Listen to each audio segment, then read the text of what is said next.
আসসালামু আলাইকুম। আমন্ত্রণ জিটিভি সংবাদে আপনাদের সাথে আছি আমি রাকিবুল্লাহ সরকার। বাড়ে ইফতারি সামগ্রীর, পিছিয়ে থাকে না অন্যান্য নিত্যপণ্যের দামও। দর্শক, এই বিষয়ে আরো তথ্য নিয়ে খুলনা থেকে যুক্ত হচ্ছেন সহকর্মী শেখ লিয়াকত হোসেন।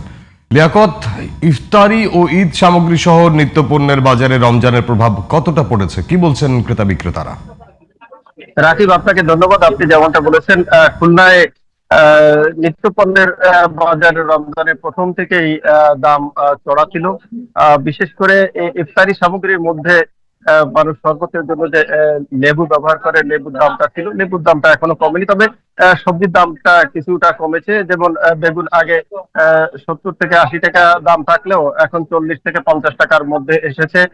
ফুলকপি 60 টাকা 70 টাকা থাকলেও এখন 50 টাকার ভিতরে এসেছে।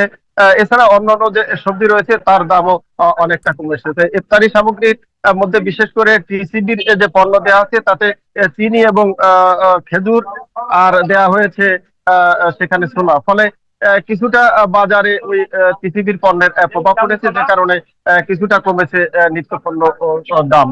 আগের চেয়ে তুলনায় অনেক কমেছে। এছাড়া এই ঈদের অন্য যে পণ্য রয়েছে মশলা, সেসব মশলার দাম আগের মতোই রয়েছে। মশলার দামের কোনো পরিবর্তন হয়নি। তবে পেঁয়াজের দাম বেশ কম, 40 টাকা থেকে 50 টাকা ভালো পেঁয়াজ পাওয়া যাচ্ছে। রসুন 70 থেকে 80 টাকায় পাওয়া যাচ্ছে এবং আলুর দাম আরো অনেক কম। 100 টাকায় 7 কেজি 8 কেজি আলু পাওয়া যাচ্ছে। তো এ ছিল খুলনা থেকে নিত্য পণ্যের দামের সবশেষ তথ্য। লিয়াকত, আপনাকে ধন্যবাদ।